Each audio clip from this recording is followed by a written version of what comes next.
الحمدللہ رب العالمین الصلاۃ والسلام علی رسولہ الکریم فاعوذ باللہ من الشیطان الرجیم بسم اللہ الرحمن الرحیم۔ آج ہماری درس قرآن کی پہلی نشست ہے۔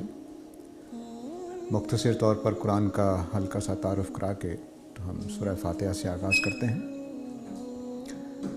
قرآن مجید ہم سب جانتے ہیں کہ اللہ تعالیٰ کی کتاب ہے جو کلام الہی پر مبنی ہے اور محمد صلی اللہ علیہ وسلم پر یہ نازل کی گئی تھی۔ قرآن مجید اگرچہ مختلف ترتیب سے نازل ہوا تھا، لیکن اب ہمارے سامنے ایک کتاب کی شکل میں ہے، اور کتاب کی شکل میں ہونے کا مطلب یہ ہے کہ اب اس کے مباحث اس کے سیاق و سباق کی روشنی میں سمجھے جائیں گے۔ یہ عربی زبان میں ہے، تو عربی زبان کی کچھ مشکلات ہم اجمیوں کے لیے ہوتی ہیں، تو کوشش کی جائے گی کہ ہم ان بحثوں میں نہ پڑیں، بس سادہ مفہوم جو پیغام ہے قرآن مجید کا اس کو ہم سمجھیں، اور اس کا فوکس ان باتوں پر رہے گا جو ہمارے ذہن کو تبدیل کرنے والے، ہمارے کردار کو تبدیل کرنے والے نکات ہوں گے، اس پر ہم ذرا تفصیل سے بات کریں گے۔ جو علمی بحثیں ہوں گی وہ آپ کے سوالات کے ذریعے سے انشاءاللہ سامنے آتی رہیں گی۔ قرآن مجید جو ہے یہ ہمارے فہم کے مطابق 7 سیکشنز میں تقسیم ہے۔ ان کی نشانی یہ ہے کہ مکی صورتوں سے ایک سیکشن شروع ہوتا ہے اور مدنی صورتوں پہ جا کے ختم ہوتا ہے۔ اس طرح یہ 7 اس کے حصے ہیں، اور 7 میں مضامین اپنا ایک الگ سے مضمون اس کا ہوتا ہے۔ قرآن مجید اس اعتبار سے ایک منفرد کتاب ہے کہ اس میں ایک مضمون الگ سے کہیں نہیں ملے گا۔ مثلا آپ توحید پہ بات کرنا چاہیں تو ایسا نہیں ہوگا کہ کوئی چیپٹر توحید کا ہے تو اس پر بات ہو جائے گی۔ اس کا ڈیزائن بالکل وہی ہے جو کائنات کا ڈیزائن ہے۔ کائنات میں بھی آپ کو مثلاً کوئی نمکیات چاہیے تو وہ ایک ہی جگہ نہیں ملیں گے۔ جو آپ کے ہم منرلز لیتے ہیں اپنی خوراک میں، وہ کچھ گوشت میں ہوں گے، کچھ دالوں میں ہوں گے، کچھ سبزیوں میں ہوں گے، کچھ ویسے پہاڑ میں کہیں پڑے ہوں گے، اور وہ بھی سب جگہ پر نہیں ہوں گے۔ کسی جگہ پہاڑ میں ہے، کسی جگہ نہیں ہے، کسی جگہ زمین میں ہے، کوئی کھودنے کے بعد معدنیات نکل آئی ہیں۔ تو اس طرح سے بکھیر کے موضوعات کو زیر بحث لایا گیا ہے، اور بکھیرنے کا فائدہ یہ ہوتا ہے کہ ہم اگر ایک مضمون میں بات لکھیں تو بہت ساری باتیں سمجھ میں آئے بغیر رہ جاتی ہیں، ہم اس کو اگنور کر کے آگے چلے جاتے ہیں۔ جب مختلف سیاق سباق میں باتیں آتی ہیں تو وہ زیادہ ہمارے ذہن نشین ہوتی ہیں۔ اور ایک اور پہلو ہوتا ہے کہ اللہ تعالیٰ کو معلوم ہے چونکہ یہ دنیا انسانوں کو اللہ نے بنایا ہے، تو انسانوں کا مزاج مختلف ہوتا ہے۔ مثلاً سورہ البقرہ ایک آدمی کے مزاج کے لیے مفید ہوگی کہ وہ وہاں چیزیں اس کو زیادہ آسانی سے گرفت میں آئیں گی، اور کسی کے لیے ہو سکتا ہے کہ سورہ واقعہ وہی مضمون جو سورہ البقرہ میں آیا ہے ایک مزاج کو زیادہ آسانی سے سمجھ آ جائے گا، اور دوسرے کو جا کر سورہ الواقعہ میں مثلاً سمجھ میں آ جائے گا۔ اس وجہ سے قرآن مجید نے مختلف اسالیب میں مختلف مقامات پر مختلف سیاق و سباق میں اپنی باتیں دہرائی ہیں۔ اس کو قرآن مجید اپنے اصول کے طور پر بیان کرتا ہے کہ میں نے تصریف آیات کیا ہے، کہ اپنی باتیں بار بار مختلف پہلوؤں سے لے کر آئے ہیں اللہ تعالیٰ۔ اس سے روزانہ پڑھنے والے کو ایک تکرار بھی محسوس ہوتی ہے، لیکن اگر سمجھ کر پڑھیں تو کوئی تکرار نہیں ہوتی، بلکہ اپنے سیاق میں بات مختلف، تھوڑا سا شیڈ کوئی ایڈ ہو جائے گا، کوئی زاویہ دوسرا ہو جائے گا، کوئی مضمون ہی میں اضافہ ہو جائے گا۔ اس طرح کر کے اللہ تعالیٰ نے یہ قرآن مجید کو اس طرح سے ترتیب دیا۔ جو اس کا سیاق و سباق ہے وہ دو سیاق و سباق اللہ تعالیٰ نے اکٹھے اس میں رکھ دیے ہیں۔ ایک جو کلام بناتا ہے، اور ایک تاریخی ہوتا ہے۔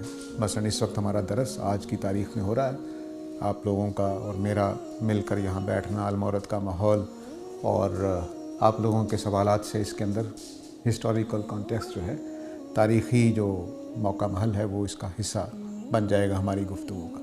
لیکن میرے جملوں میں اور آپ کے جملوں میں یہ تاریخی حوالہ موجود نہیں ہوگا۔ اللہ تعالیٰ نے کیا کیا کہ سیاق و سباق اس طرح سے بنایا ہے کہ تاریخی حوالے اس میں ڈال دیا۔ اب یہ باتیں اس طرح سے ترتیب پائی ہوئی ہیں کہ یہ جو ٹیکسچول کانٹیکسٹ ہے اس کا کلمات کے ذریعے سے جو ہوتا ہے وہ سیاق و سباق بھی موجود ہے، اور جو موقع محل کا ہوتا ہے، جس موقع پر بات ہوئی، وہ بھی اس کے اندر سمیٹ دیا گیا۔ تو اس وجہ سے اس کو اب ہم جس طرح سے پڑھیں گے وہ کوشش کریں گے کہ اس کے اپنے سیاق و سباق کے اندر رکھ کر بات کو سمجھیں۔ تو یہ مختصر سی باتوں کے بعد اب آغاز کرتے ہیں اللہ تعالیٰ کے بابرکت نام سے۔ تو سب سے پہلے قرآن کی ہر سورہ کے پہلے ایک آیت لکھی ہوئی ہے، بسم اللہ الرحمن الرحیم۔ یہ سورتوں کا سرنامہ ہے، آغاز ہے، اور آپ سمجھ لیجئے کہ سورتوں کو امتیاز کرنے کے لیے کہ اب نئی سورہ شروع ہو گئی ہے، اس کے لیے بھی استعمال ہوتا ہے، لیکن یہ دو پہلوؤں سے بہت اہم ہے۔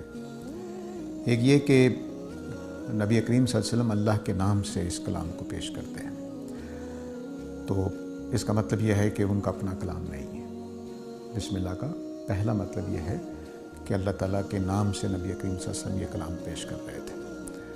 ہمارے لیے یہ جملہ صرف اتنا ہے کہ اللہ کے نام کی برکت سے، لیکن نبی کریم صلی اللہ علیہ وسلم جب فرماتے تھے قرآن سنانے سے پہلے تو اللہ کے نام سے، یعنی میں اللہ کی طرف سے اس کے حوالے سے یہ کلام پیش کر رہا ہوں۔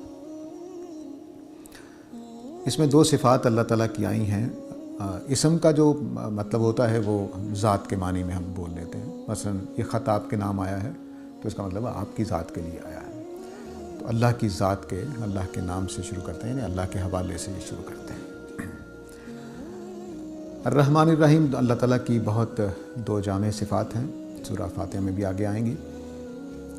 رحمان اللہ تعالیٰ کی وہ صفت ہے کہ اس کا مطلب ہے کہ اللہ تعالیٰ کے اندر رحمت کا جذبہ موجود ہے، رحمت کا وصف موجود ہے، اور یہ بہت زیادہ بیان کرتا ہے، لیکن اس کے اندر حرکت کا مفہوم زیادہ ہے۔ حرکت کے مفہوم کا مطلب ہے کہ یہ عمل میں آنا چاہتا ہے۔ رحمان کے اندر یہ قوت زیادہ ہے کہ صفت رحمت اپنا ظہور چاہتی ہے، اپنا ظہور چاہتی ہے، تو رحمت کا ظہور پھر اللہ تعالیٰ، پوری کائنات رحمت کے ظہور سے بنی ہے، اور رحمت جو ہے وہ اپنے پورے جوبن پہ ہے، پورے جوش کے ساتھ عمل میں آنا چاہتی ہے، اور جو کچھ کائنات میں بنا ہوا ہے وہ رحمت کے اصول پر بنا ہے۔ لیکن رحمت کے اندر ایک اور پہلو ہے جو قرآن مجید نے خاص طور سے بہت نمایاں کیا ہے، وہ آپ کو کئی جگہوں پر یہ آیت ملے گی کہ اللہ تعالیٰ رحمان کے عذاب سے ڈرو، من خشی الرحمن، جو رحمان سے ڈرا۔ اب جس ذات کے اندر رحمت شفقت بہت زیادہ ہو، اسے ڈرنے کا کیا مطلب ہے؟ تو اس کا مطلب ہے کہ اس کے اندر عدل بھی موجود ہے۔ صفت رحمت کا لازمی تقاضا ہے کہ عدل بھی ہوگا، اس لیے سورہ آل عمران اور وغیرہ میں جا کر فرمایا ہے کہ کتب علی نفسہ الرحمہ، اللہ نے اپنے اوپر رحمت لازم کر رکھی ہے، لیجمعنکم الی یوم القیامہ، چنانچہ قیامت والے دن تم لوگوں کو اکٹھا کیا جائے گا۔ تو رحمت کے تقاضے سے ہی قیامت کا معاملہ ہونا ہے، اور رحمت کے تقاضے ہی سے جنتی جنت میں جائیں گے، اور رحمت ہی کے تقاضے سے دوزخی دوزخ میں جائیں گے۔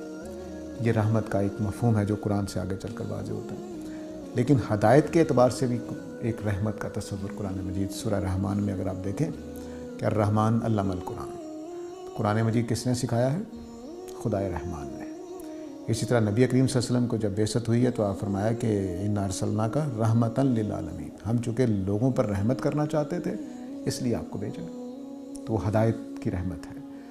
تو اس کا مطلب یہ ہوگا کہ قرآن مجید کے سرنامے میں اس کا بولنا مطلب یہ ہے کہ یہ اس خدا کی طرف سے کلام پیش کیا جا رہا ہے جس نے اپنی رحمت کی وجہ سے ہدایت دینا اپنے اوپر لازم کر رکھا۔ تو یہ بسم اللہ الرحمن الرحیم کا مطلب یہ ہے۔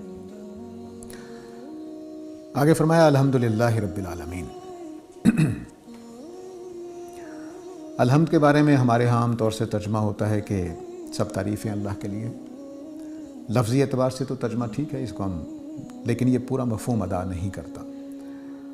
قرآن مجید میں الحمدللہ جہاں جہاں بھی آیا ہے وہ شکر کے لیے زیادہ استعمال ہوا ہے۔ تو شکر ہے اللہ کا جو عالمین کا رب ہے۔ عالمین کا مطلب یہ ہے کہ جہان والے لوگ، ان کا رب ہے اللہ تعالیٰ، اور ساری کائنات کا بھی رب وہی ہے، لیکن بعض اوقات مضمون کے اعتبار سے عالمین کی طرف سٹریس زیادہ دیا گیا ہے کہ تمام انسانوں کے اس دنیا جو بھی اللہ نے آباد کی ہے، اس دنیا کے رب اللہ تعالیٰ ہے، اس کا شکر ہے۔ اب شکر کس بات کا ہے اس کو ہم نے سمجھنا ہے، جو کیونکہ اگر اس کو ہم سمجھ جائیں گے تو پھر آگے جو پوری سورہ ہے اس کو بھی سمجھ جائیں گے اور قرآن سے اس کا تعلق بھی سمجھ جائیں گے۔ شکر ایک تو ہوتا ہے کہ ہمیں کوئی نعمت ملی، کوئی کھانا مل گیا، کوئی کپڑے مل گئے، کوئی موقع مل گیا، اچھا تو ہم نے کہا بہت مہربانی۔ جیسے ابراہیم علیہ السلام کا جملہ آگے آئے گا کہ اللہ تعالیٰ نے بیٹا دیا تو انہوں نے کہا کہ اللہ کا شکر ہے جس نے مجھے بڑھاپے میں اسماعیل اور اسحاق دیے۔ تو یہ اب شکر کا ایک موقع ہوتا ہے۔ ایک موقع شکر کا وہ ہوتا ہے جو آگے صفات سے پیدا ہوا ہے۔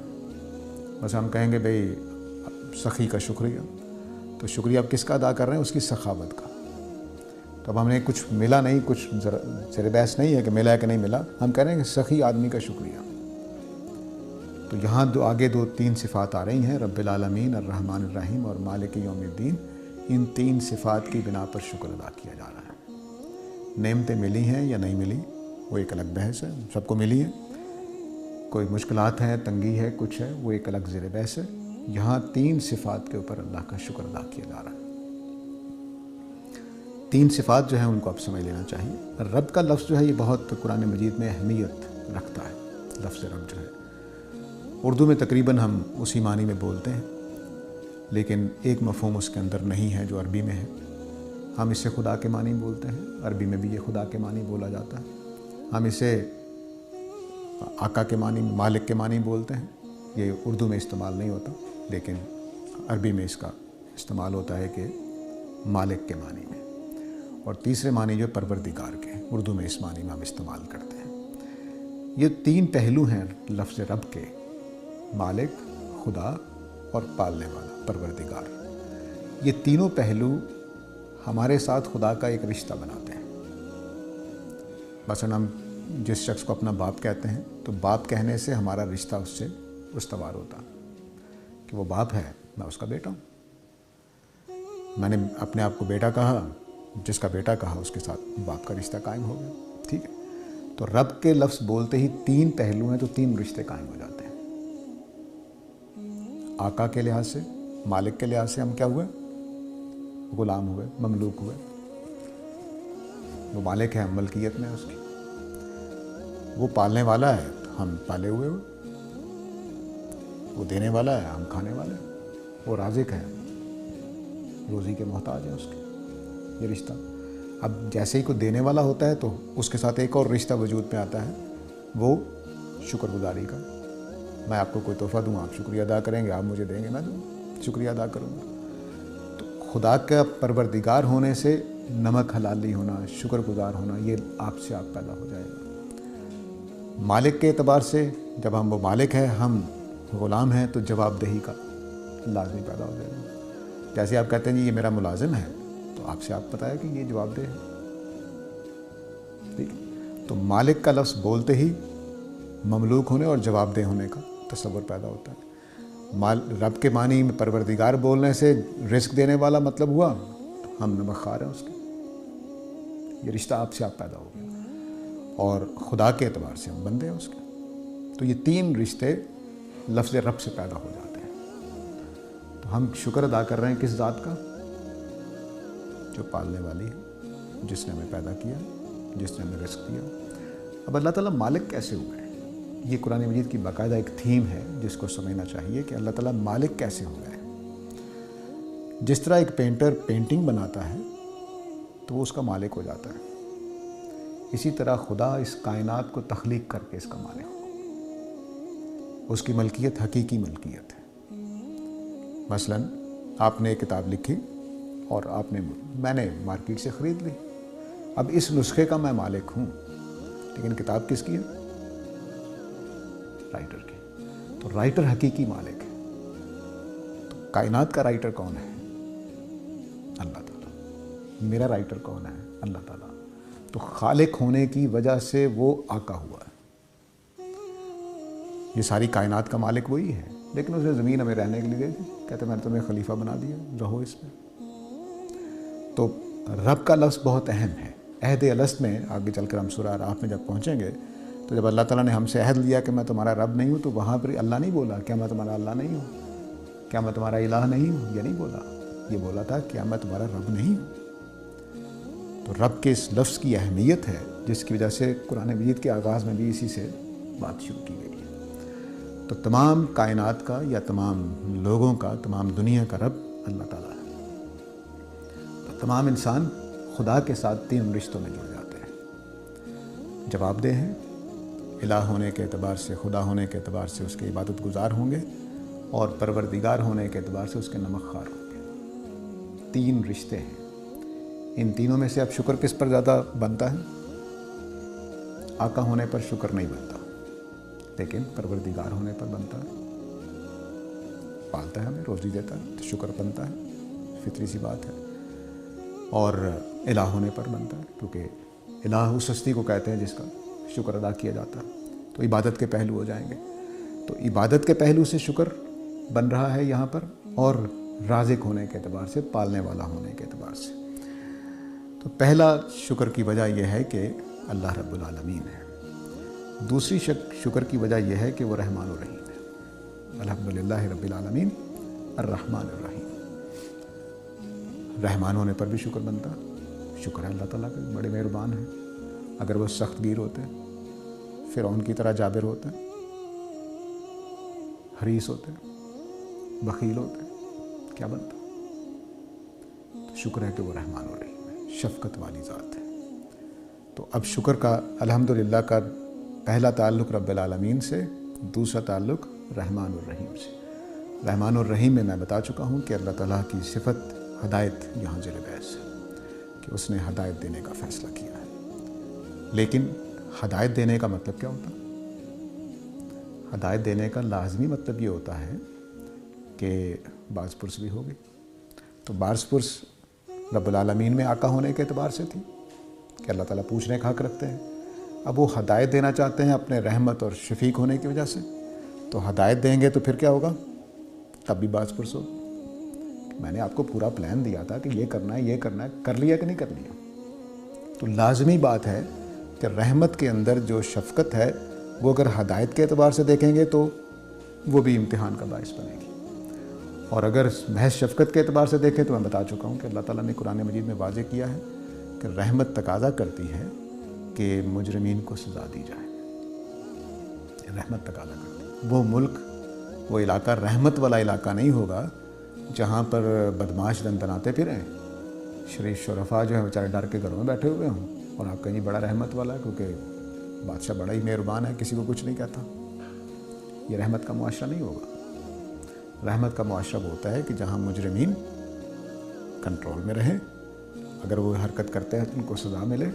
یہ رحمت کا لازمی تقاضا ہے۔ تو اب اللہ کا شکر ہے کہ وہ اس ساری دنیا کا مالک ہے، اور وہ بڑا ہی شفیق ہے، بڑا ہی مہربان ہے، اور اپنی رحمت پوری کر کے رہے گا۔ رحمان اور رحیم کا تعلق بھی ہمیشہ قرآن مجید میں جب بھی 2 صفات آئیں گی اس میں یہی قانون ہوتا ہے، لیکن میں پہلے رحمت ہی کس لفظ سے سمجھاؤں گا۔ عربی زبان خدا کی صفات کو بیان کرنے کے لیے اتنی وسیع نہیں ہے جتنی اللہ کی صفات وسیع ہیں۔ کوئی بھی انسانی زبان مجبور ہے کہ وہ، کیونکہ وہ ہم نے اپنے حالات سے بنائی ہے، خدا کے حوالے سے زبان نہیں بنائی گئی۔ تو مثلاً اب مہربانی ہمارے ذہن میں کتنا بڑا تصور لے کے آتا ہے۔ لفظ مہربانی جو ہے بہت محدود سا، بہت مہربان کہہ لیں تب بھی کتنا مفہوم لے کر آئے گا۔ تو عربی زبان کے الفاظ ہوں یا اردو کے ہوں یا انگریزی کے ہوں، وہ پوری طرح سے تحمل نہیں کرتے کہ اللہ تعالیٰ کی پوری بات کو اٹھا سکے، صفت رحمت کو بیان کر سکے۔ تو ایک تو اللہ تعالیٰ نے مبالغے کا لفظ استعمال کر لیا، رحمان، بہت زیادہ رحمت والا۔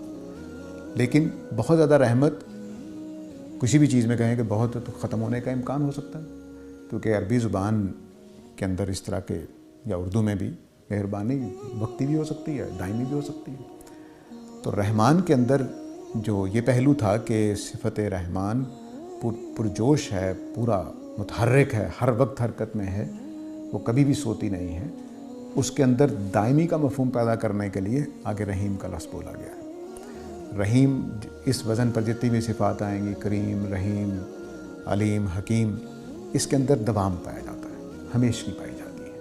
یعنی اس آدمی کو رحیم نہیں کہا جائے گا جو کبھی کبھی رحم کرتا ہو، نہیں، جس کا مستقل وصف ہو کہ وہ رحمت کرنے والا ہے، اس کو رحیم کہا جائے گا۔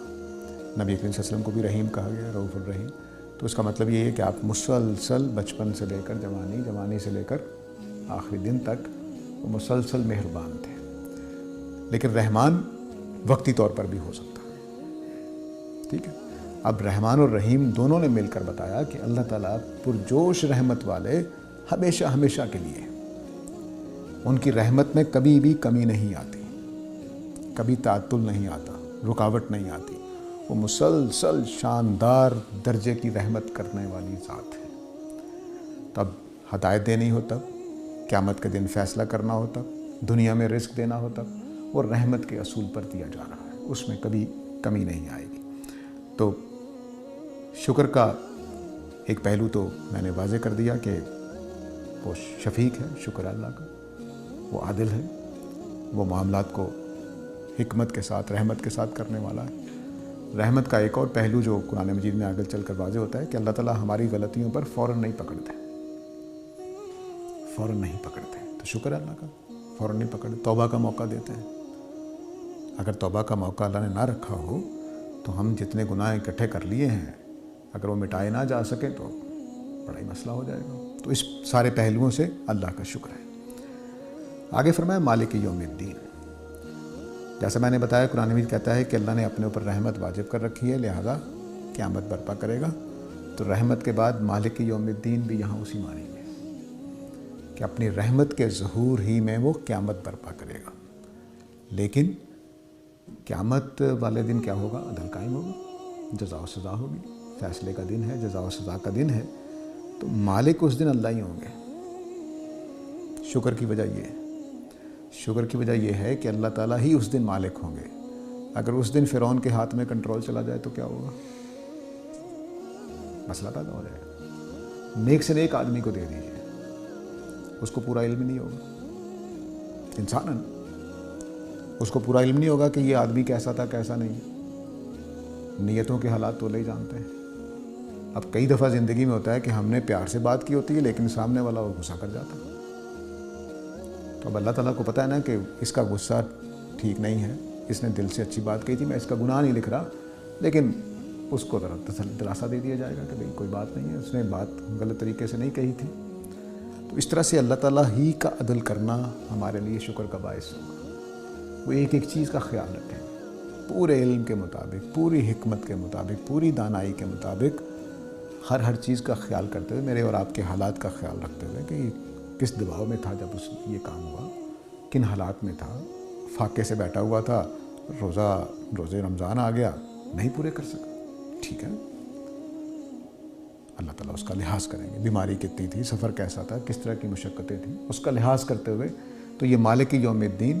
دوسرا اس کا مطلب یہ ہے کہ اس دن کسی کی بات نہیں چلے گی. مالک ہونے کا مطلب یہ ہے کہ اس دن کسی کی بات نہیں چلے گی.